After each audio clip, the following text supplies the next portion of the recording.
Before I dive into the presentation, I just want to give, of course, land acknowledgement that we respectfully acknowledge that the urban forest and Penticton is located on the unceded lands of Sinpington, Syil Okanagan people. And really, before I launch in, I want to give the critical context for this plan, which is that the city is engaged with Sinpington leadership about the plan development as well as the community.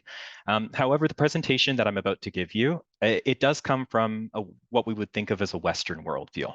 And so there are some significant differences between that Western worldview and Indigenous perspectives on land use and forest management. The Syil Okanagan people, of course, respect trees as part of the Timi, or all living things. And at times, some of the ideas that we have in the presentation can take us far from that Indigenous understanding of trees as part of our relations. So some more housekeeping. So just a reminder, I know everybody is so over Zoom, everybody knows the basics, the ins and outs, but I'd ask you to please remain muted to respect the person who's speaking. And we'll also have these guidelines and requests reposted before we get into the Q&A, so we can go over those there. Like I mentioned, if you are having any technical difficulties, then please feel free to reach out to Marco in the chat, and he'll do his best to assist you. Another announcement. So tonight's presentation is going to include some questions for you through the use of the Zoom polling tool. So you don't need to download anything, but at certain points of the presentation, I'm going to pause and then I'm going to ask the audience for what they think. And a little pop-up will come up in your browser where you're watching the presentation, and then you'll be able to select the response that you think is the right one. And so these results, we're going to share them briefly after they come through. And if you don't want to participate, there's absolutely no need to. This is just to encourage some participation, get some ideas flowing, and hopefully lead us through to the question and answer period. So on that note, just to test this all out, I am going to launch a quick warm-up poll to see who's in the room and how much they know about the urban forest. So please feel free to select a response here. How much do you already know about Penticton's urban forest?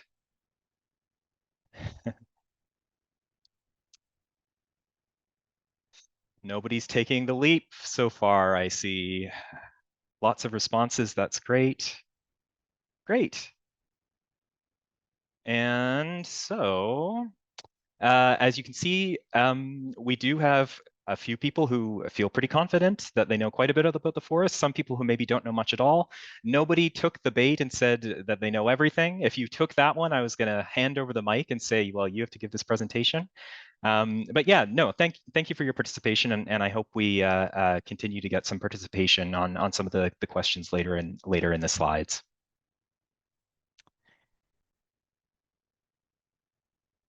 All right.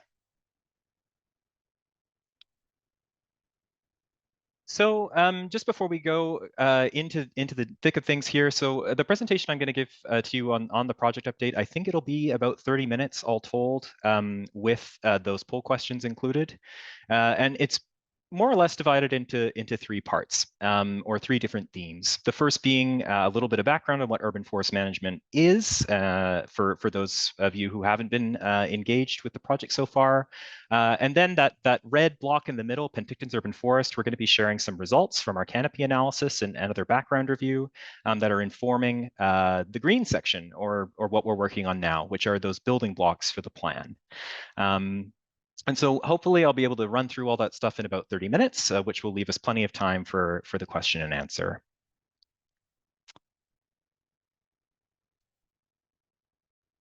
So let's start off with a little bit of review. So what is the urban forest? If you're not familiar with that term, or really have no idea.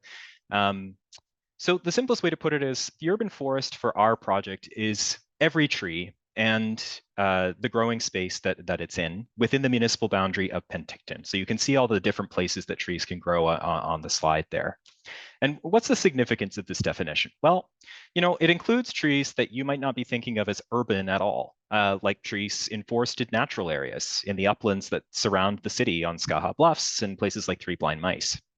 So we call it the urban forest because it refers to trees and forests in the vicinity of Penticton that are influenced by the actions of the city and its residents.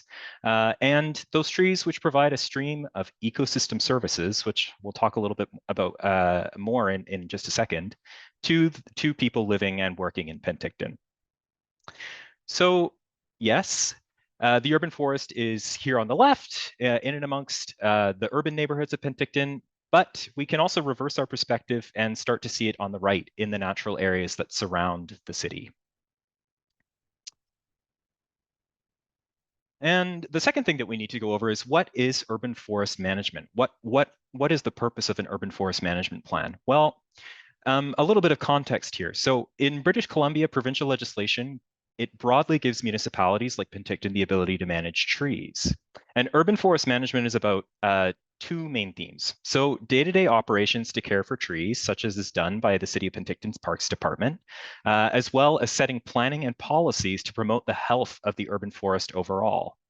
And along the way, as we go through the process to create the plan, there are opportunities for the community to get engaged, such as this event this evening, as well as opportunities outside the project, like joining a restoration group or volunteering in a city park, as well as caring for trees on your own private property.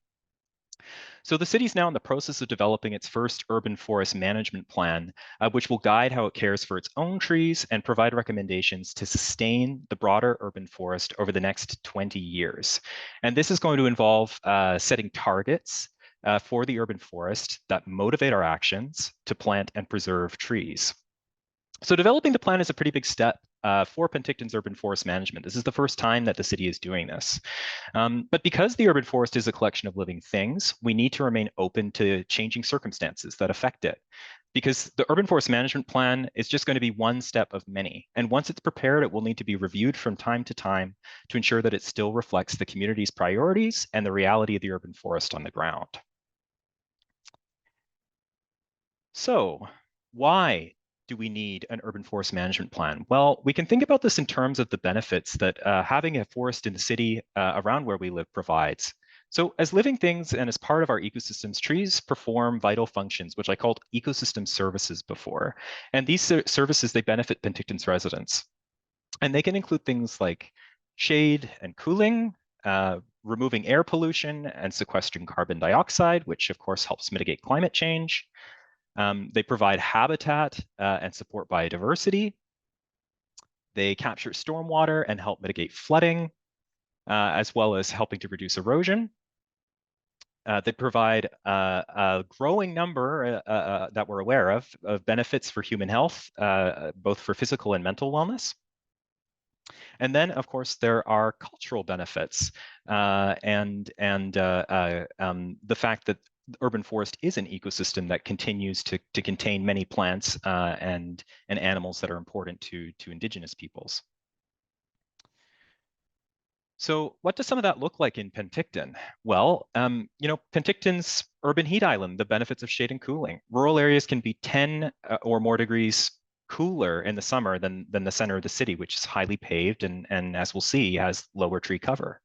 And each year, trees absorb about 59 tons of air pollution while sequestering 7,000 tons of carbon dioxide, which is equal to the annual emissions of 330 Penticton households. As well, each year, the urban forest is diverting about 100 million liters of stormwater runoff. And these are just a selection of some of those ecosystem services that are provided. For some of these, we can even estimate the monetary value. So the carbon, for example, cumulatively stored by all of the trees in Penticton is worth an estimated $10.5 million at today's carbon prices.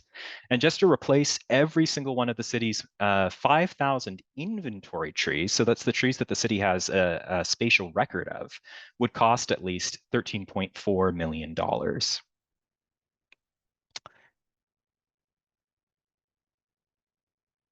So I have time for another poll question. And what I'd like to know is, are there any urban forest benefits that you think are particularly important for the plan to address?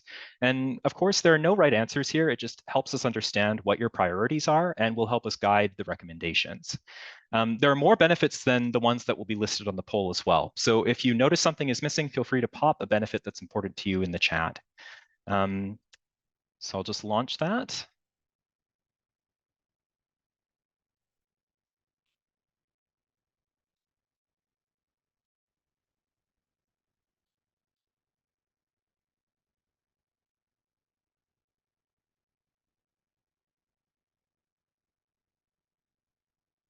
Are people seeing the poll question? Oh, yes. Okay, I see some answers coming in now. That's great. And you are able to choose more than one? Yes, you are able to choose more than one. Sorry, very important instruction. Multiple choice, can select as many as you like. Yes, we're seeing a, yes, I was afraid this might happen. Everything's important. It's true, everything is important.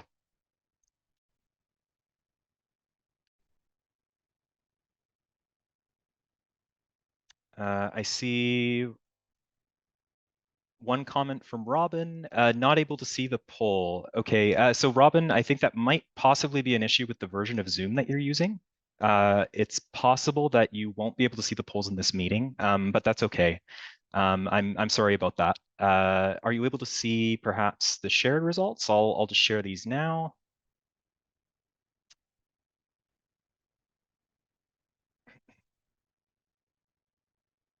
So uh, we can see that you know, there's interest in almost all of these things, and I did see that comment in the chat. Um, that food is also an important one to think about. I'm seeing that some people are unable to participate in this one. I'm sorry, I'm not sure what that would be. I think it would probably be an issue with the version of Zoom that you're currently using.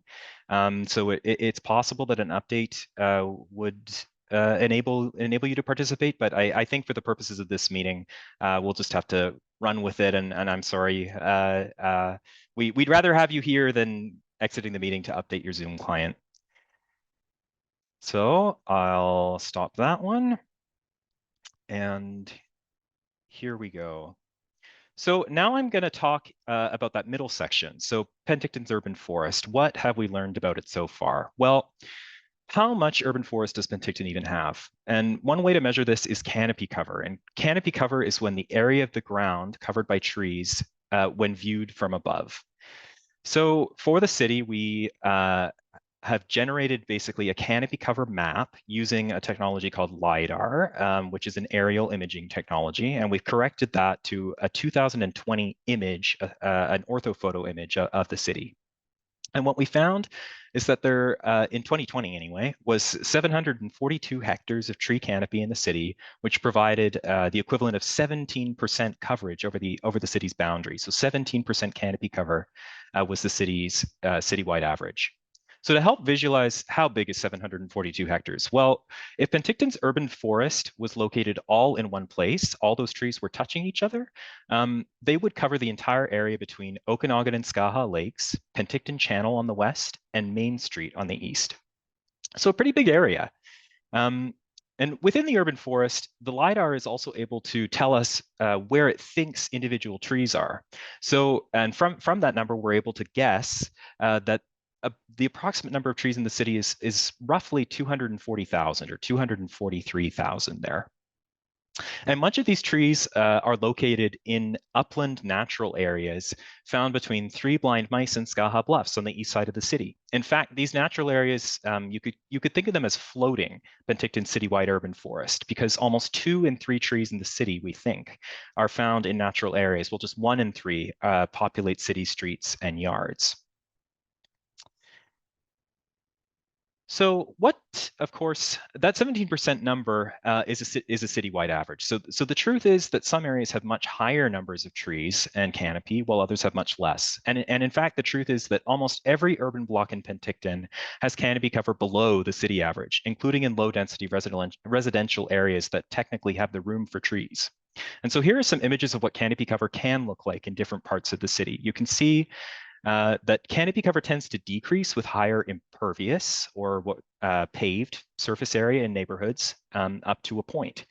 But there at the far right, you can see an example of where development requirements for tree planting can help put trees back in the landscape. And working with requirements on development is one of the main ways that Penticton will need to grow its urban forest as densification occurs. So some of this variation in where trees are is driven by natural conditions, because Penticton is, of course, on the border of grassland and ponderosa pine forest ecosystems, but much of it is driven by these past development patterns and current land use. So on the left, you can see what this looks like at the city scale. So canopy cover is shown here in each census block from the Canada Census, which is effectively the same as a city block.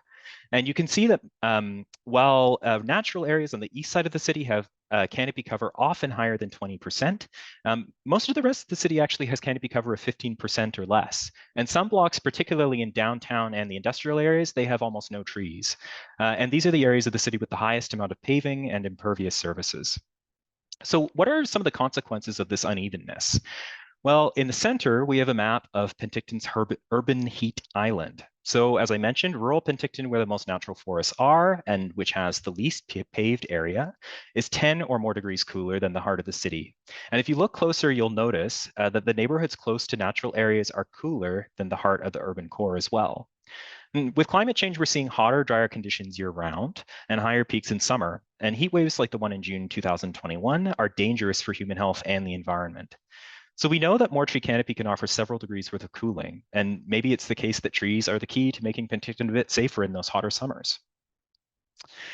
On the right side of the slide here, we have a map that actually shows what we'd call social vulnerability in Penticton related to urban forest management. And what this map is showing you is it's combining social indicators like the number of children and seniors that live in an area, where has a higher unemployment rate, a higher proportion of low-income residents, a higher proportion of visible minorities, as well as that heat map information from the center panel.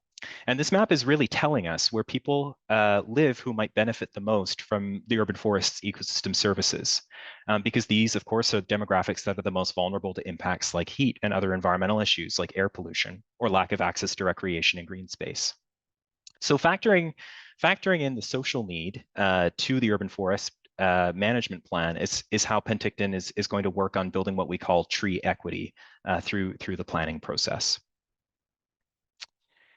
So who is taking care of the urban forest? Well, everybody has a part to play. The city, of course, owns about 25% of the urban forest canopy. That's on streets as well as other city properties. Private landowners own over half of the urban forest, or about 56% of the total city's canopy cover. And on private property, the city's influence is fairly limited. As you may know, there's no general tree bylaw on private property. And there are only a few ways that the city currently interacts with private landowners regarding trees on their property, which include the needs of the electrical utility to access its infrastructure and equipment. The Good Neighbor bylaw also allows the city to issue orders to residents, compelling them to clean up unsightly or nuisance vegetation. And then also there are rules around development and zoning, some of which require tree planting on single family and duplex properties.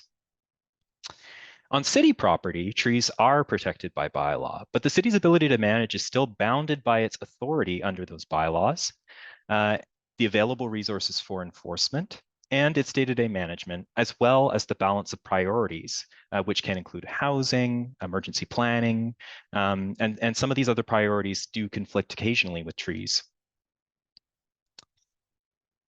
So how do we boil down all this diversity in the city's urban forest? And I do want to dwell on this because I feel like this chart here in the center is telling us something pretty interesting about Penticton's urban forest.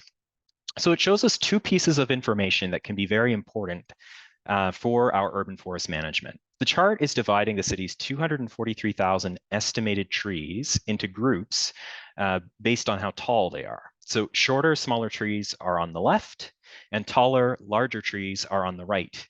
The green bars are showing you how many trees belong to each group. And this shows us clearly that Penticton's urban forest contains many more small trees than large trees. However, the yellow line is showing us something else. It shows how much tree canopy in hectares is provided by trees in each height class. So the higher the line, the more that group is contributing to the city's overall canopy cover. And this shows us that despite the large number of small trees in the city, Penticton actually relies heavily on large trees, especially those at least 15 meters in height, to provide much of its tree canopy and, by extension, those urban forest benefits that we care so much about.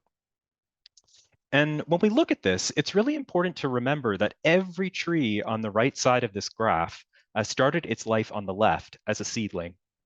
And some trees are small size species and will never reach the right side of the chart. That's true. But for those larger species that can, are we supporting them so that they grow to maturity?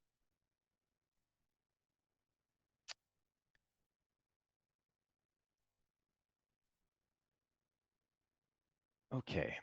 So to help trees toward that maturity, the urban forest management plan needs to address and consider some primary drivers of change. And these include climate change, as we know, hotter, drier summers and falls. Climate change is increasing wildfire risk. It's decreasing the natural establishment of forests, the ability of seedlings to start in areas of Penticton. It's stressing mature trees with drought, and it's reducing the suitability of the trees that are currently here. Invasive tree species are also an issue in Penticton. So we have significant populations of invasive tree species, which were brought here as agricultural windbreaks and ornamentals. These include species like Russian olive, Siberian elm, and they've established around Penticton and are changing the character and biodiversity of our natural areas. Invasive plants, insects, and animals can also impact biodiversity and ecosystem health. And then there's development. So both densification and greenfield development can be challenging. And right now, there are only a few areas in the city, like Hillside and the North Gateway, where there are policy tools that help guide tree retention.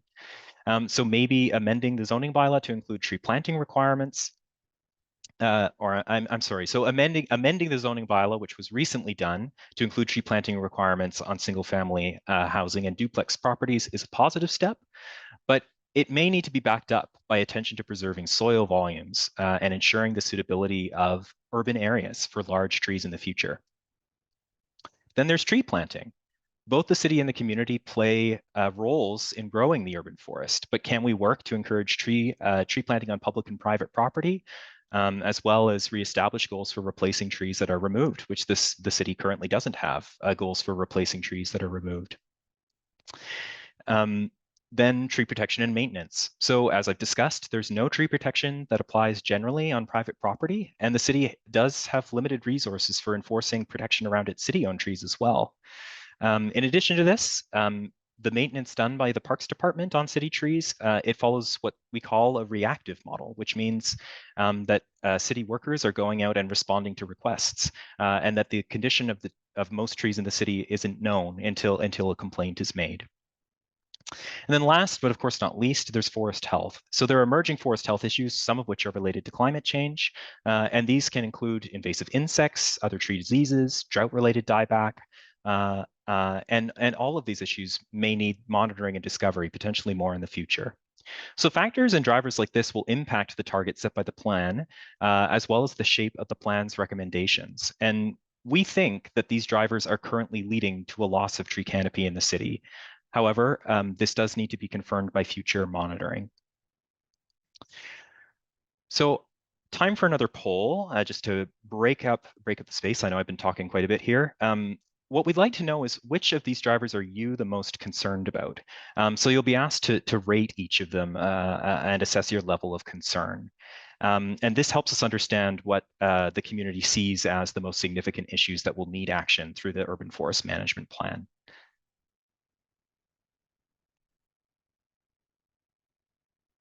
So I've launched the poll.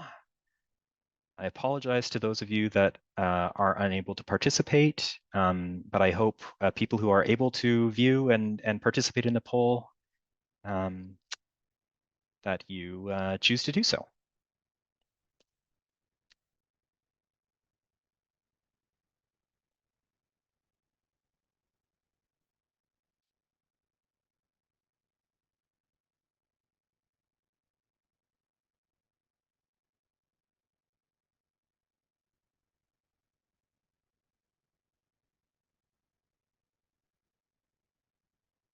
I know this was a bit of a long one, so I'll give a couple extra seconds here for people to participate.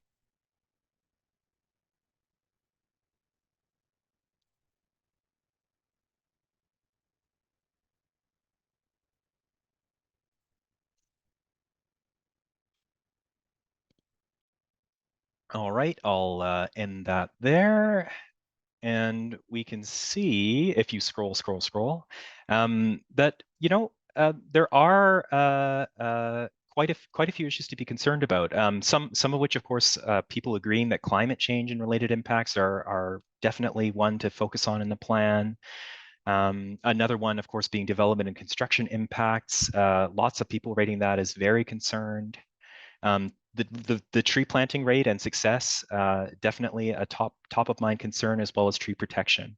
So I think what these results are showing is that the group here is pretty tuned in to some of these issues and are seeing some of the same things that we've seen through this process to get to this point in the project. So I'll stop sharing those. And now we move on to the last part of the presentation. So that brings me back to the urban forest management plan itself. So we're in the middle of a year-long process to assess Penticton's urban forest and come up with strategies for how to manage it for the next 20 years. And now that I've covered some key findings from our background review in this presentation, we need to consider what some of our next steps could be. So first big question, how much urban forest do we need? And to guide our answer to this question, the plan is going to include what's called a canopy cover target. And a canopy cover target is going to start from Penticton's 17% citywide canopy and suggest a number that we can aim for that will need to be supported by the Urban Forest Management Plan's recommendations. And we're not sure what this number is yet. And that's because it depends in part on what the community's vision for the future of the urban forest is, that state of the urban forest today, which we have learned quite a bit about, the ability of the city and the community to balance or offset those challenges and drivers that are facing the urban forest through opportunities like more tree planting, new tree protection, and better tree care. So I also want to hear from the group about where you think we should go. So I do have our fourth poll question here. And we just want to know, what do you think? What should Penticton's canopy cover target be? And some key thoughts here are that a lower canopy cover target could be appropriate if the community supports the status quo. And that's because we believe that trees are being lost faster than they are growing. While a higher canopy cover target could require significant change to rules around trees and the level of investment by the city, and thus would need to be backed by strong public support. So just very, very interested to see what the group thinks. I think as the results roll in, I can't say I'm terribly surprised. People who come on a Wednesday night to hear about an urban forest management plan presentation. Just, okay, excellent. So I'll share those results. It's unanimous. We need a higher target than 17%, even if it would be difficult or expensive to achieve. So I think that's great feedback. That is absolutely feedback that we are going to take into consideration while we work through sort of the numbers and the challenges of what we need to actually do to support that vision of the urban forest. So thank you for your participation. Okay, so this leads me to my second big question, which is, how do we get there? So where can we act to influence the urban forest to get it from how it is now to how it might be in the future? And does that mean we need to sort of push up on the right side of this graph, which could mean protecting those large mature trees by investing in continuing tree care and improving tree management? Or does it mean that we need to push up on the left side by planting more young, small trees to ensure that trees that are lost from old age or removal are being replaced? Or does it mean that we need to make room in the middle? And in the middle, what we can do is improve those growing environments that trees need to continue growing from being young, smaller trees to large, mature ones with spreading canopies and higher ecosystem service value. And of course, the answer is we likely need to do some of everything. So every tree starts its life as a seedling, but not every tree ends its life as a mature, large tree. And there will always be needs to remove trees to accommodate land uses, address risk and hazard, maybe related to wildfire, or other reasons. But the fact is, right now, we often fail to create the conditions for trees to enjoy long, healthy lives. So to make progress on some of these issues, here are some directions that the Urban Forest Management Plan is going to need to consider. So on the left, preserving large mature trees on public and private property. And this could include recommendations to update the municipal properties tree bylaw, which governs those city trees, to incorporate better enforcement standards, improve reporting, and potentially it could also mean, opening up the conversation in the community about extending protection to a subset of trees throughout Penticton, including those on private property. And I want to dwell on this because I know it's something that a lot of people are concerned and care about. The Urban Forest Management Plan is not going to be a tree bylaw in itself, but it could make recommendations that encourage the city to look in that direction if it's something that has community support. Next, so changing how we build to give trees the room they need to grow. What this could mean is we may need to look at zoning and development rules to create those better, larger planting sites with more soil volume, with better standardized irrigation. And many of these actions could be undertaken through amendments to bylaws like the subdivision and zoning bylaws.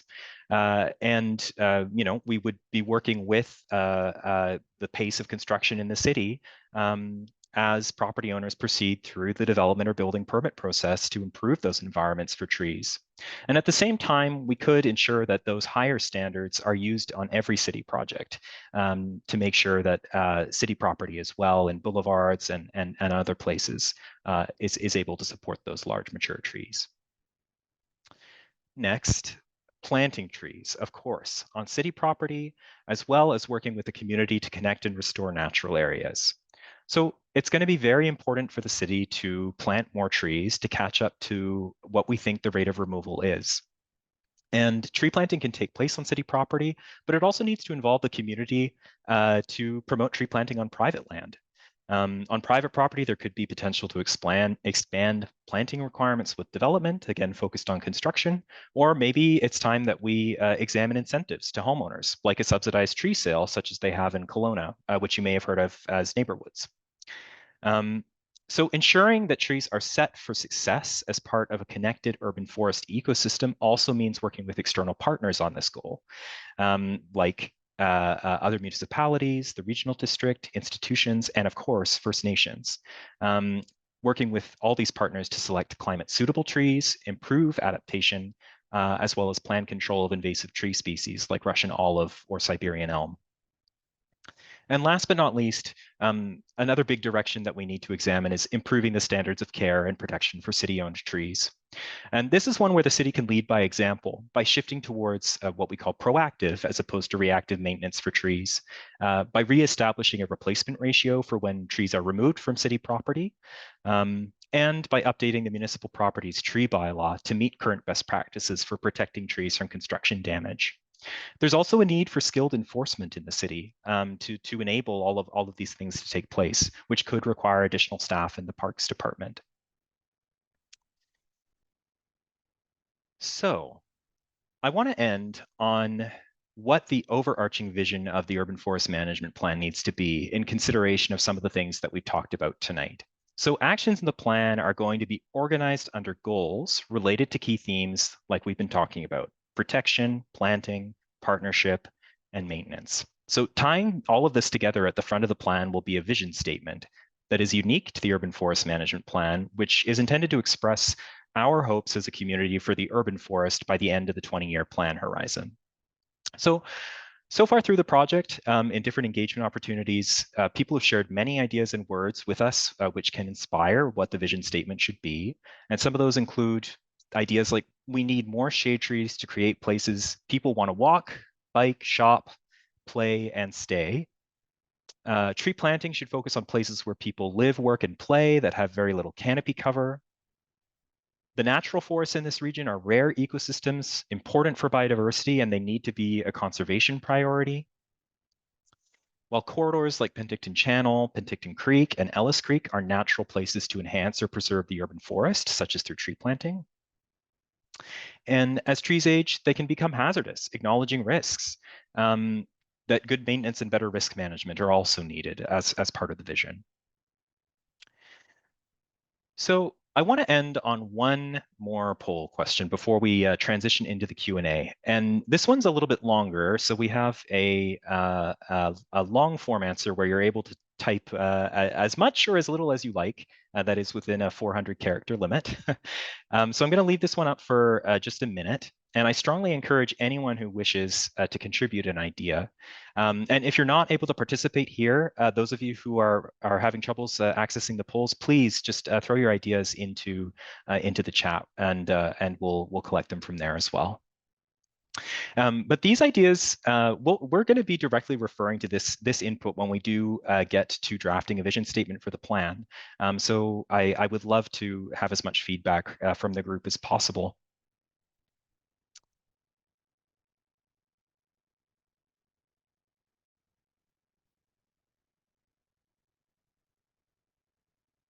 And I'll sit on this one until I see that participation number go up a little higher.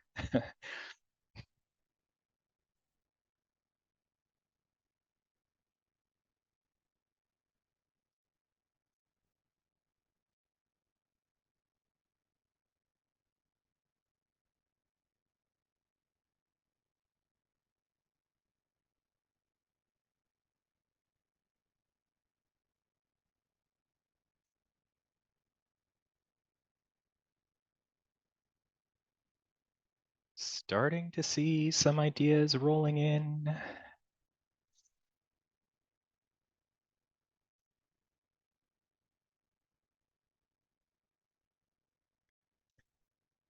I think I'll give you another 15 seconds if you're able.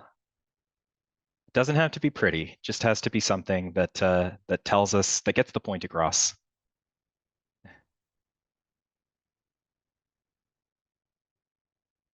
Great.